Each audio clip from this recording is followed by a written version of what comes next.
Welcome back into the Sports Source. The segment brought to you by A.G. Hines Company. Wet weather means leaks in masonry structures, like your chimney, for example. A.G. Hines Company, they carry just all kinds of building materials, but they especially carry a complete line of true water repellents. And what they do is they protect your masonry structures. You just seal the brick on the inside and the out. Call A.G. Hines Company. Great company. They're probably in there watching the show while they work today. They've been around for 100 years. That's all you need to say. 100 years in business. Done. There's your ad. That's how good they are. If you're getting involved in a do-it-yourself project or a building project of any kind, call A.G. Hines Company and let them be the place you start. All right. A quick segment, a little different. We got some stuff that's going on today, XFL and NBA, that I thought rules-wise might be interesting if they were ever applied to the college game. Let's get into it. I want to talk about the XFL and the way it's doing kickoffs because a lot of people are saying they like this. Let's go ahead and put up the graphic here. Here's what they do. The kicker lines up at his own 30-yard line. Coverage team lines up over on the opponent's 35. The return team lines up just 5 yards away at their own 30. So you're cutting out those 40-yard sprints where guys crash into each other, which is the reason the NCAA and NFL are doing the touchback rules to get rid of the kickoff. Well, no one can move until the returner catches the ball or it sits on the ground for 3 seconds. I don't know which of the players out there has a clock. 1, 2, 3, go. But it keeps returns in the game, okay?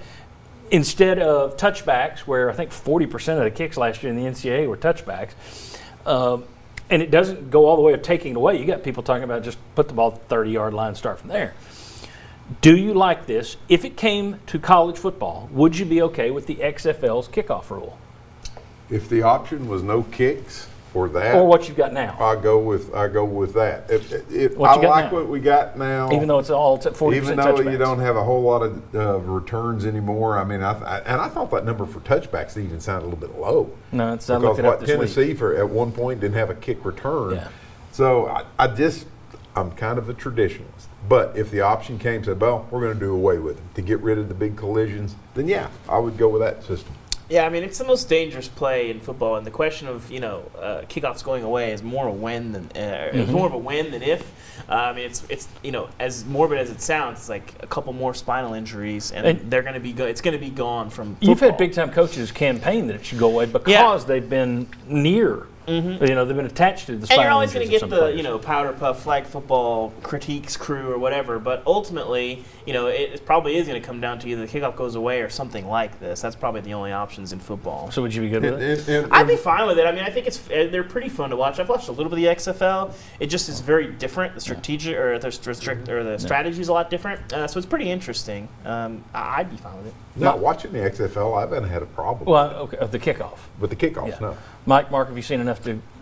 I'm with the XFL with the kickoff more so than the basketball one we're going to talk about because the kickoff's a safety issue. The basketball is just more of a aesthetics, but with the safety issue, I'm for this. Well, let's get to the basketball thing, and I'll start with Mark here on the basketball deal because I like it. In terms of it is for aesthetics, but I like it. It's called the Elam ending, and the NBA is going to do it tonight. A guy named Elam, who played basketball and was a mathematician, a real geek, he got tired of watching games end in foul-a-thons. Everybody's trying to stop the clock. The team's trailing, tries to stop the clock. It changes the entire game, slows the game down, takes forever. It's not fun to watch. So he came up with the Elam ending, and basically, I'll give you the example. The clock stops with X minutes to play. Let's say there's 4 minutes to go in a game, and it is 80 to 74. Okay, so at 4 minutes, the clock is now no longer part of the game. The leading team that has 80 is told to score X more points. We'll say 8. You got to get 8 more points to win, so you got to get to 88. The losing team would need to score 14 more points because they're at 74. The winning number is now 88. So 88-74, or 80 to 74, you got to get to 88. There's no more fouling to stop the clock. Every game ends on a made bucket. Everything is a walk-off shot, free throw, three-pointer, whatever. No more do you have to sit there and go, okay, they're going to hack him, and now they're going to foul him, and now they're going to foul him. The last 2 minutes don't take an hour and a half. I love it. It just turns it into a pure go out and get your points at the last 4 minutes or 3 minutes or whatever. former basketball player and coach Mark Pankratz. Tell me why I'm a fool. Well, and it's seen in the basketball tournament, that 3-on-3 league. It's that's helped the done. ratings on ESPN. Yeah, for that. it's and I watched that league, and it is exciting because every game is ended in a made basket, and you don't have the stoppage of play. I didn't get to spend enough time thinking through the strategy around it, like you talked with the kickoffs.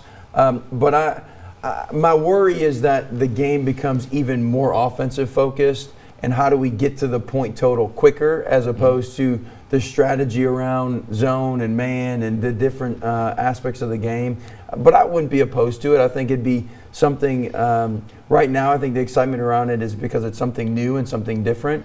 But there is definitely intrigue to the fact that every game would be ending on a made basket. And they're doing it tonight in the NBA All-Star game. I love it. I mean, you can have. So first of all, I think it gets back to people. You want to call the Elam ending a gimmick. Fouling is a gimmick. The Elam ending reduces basketball to the simplest thing, which is buckets and stops. That's what you're trying to get. You want to get stops on the defensive end. You want to get buckets, and you can get in situations where you've got like 5 or 6 missed game-winning buckets, which is just as exciting as a make. And you got you go to 88, you got one team with 86, one team with 85. They go back and forth for 5 or 6 possessions. Like Mark was saying, I love the basketball tournament in the summer. You guys, it's fantastic. I mean, it'd be a great addition to basketball at every single level. in that scenario, if it's 87-87, it's next shot wins. Yeah. Yet I sent you this last night, Mike, and the response back in text was Elam Schmeelam. Not a fan. No, it's just because I haven't seen it enough. I didn't watch much of this summer league. I'll try to take a look at the All-Star game and see what I think. Don't let the All-Star game be your focus. Yeah, really. Watching that basketball anyway. makes you want to throw up. All right, very good. Mike, Mark, thank you very much. We'll see you guys next week. When we come back, we're going to talk about the quarterback situation at Tennessee. Who's going to have a leg up when we get through spring practice? That's next. Come on back on the Sports Source. Music, food, hunting, fishing, moonshine, power sports, and more. Oh, yeah. Find it all at the free Knoxville Man Show presented by Wave Tech. It's the ultimate expo for men. Visit KnoxvilleManShow.com for details.